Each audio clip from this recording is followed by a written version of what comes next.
Ik had de pech. Ze hadden niet goed gevoetbald. Hè?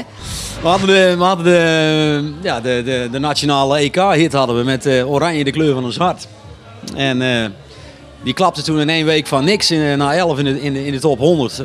En op 8 op iTunes. Ja, dat was heel bijzonder. En we hadden de pech met het voetbal. En we hebben van Marwijk nog proberen te bellen, maar het is allemaal niet gelukt. Jammer, hè?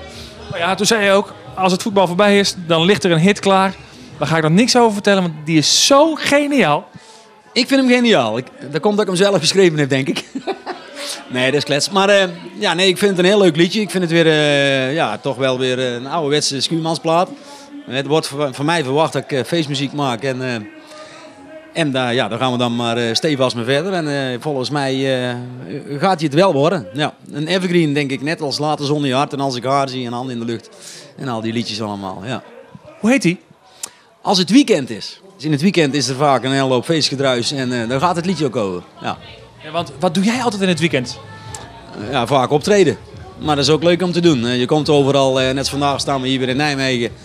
En dat is allemaal hartstikke leuk om te doen. En mensen vrolijk maken, dat is toch wel mijn missie, vind ik zelf. Ja, ik heb Nijmeegse Vierdaagse heb ik al heel vaak gestaan. En ik vind het wel een van de succesvolste evenementen die er in Nederland zijn. Op sportgebied, zeg maar. Ja, ik vind het wel. Het brengt een hele hoop gezelligheid met zich mee. En ik zie dat zo wel allemaal voorbij komen. Dan, het kan goed zijn dat ik een keertje voor ga trainen om een keer mee te lopen. Ja. Of zo'n Nijmeegse wandelvierdaagse plaat. Dat is een goed idee. Gaan we doen.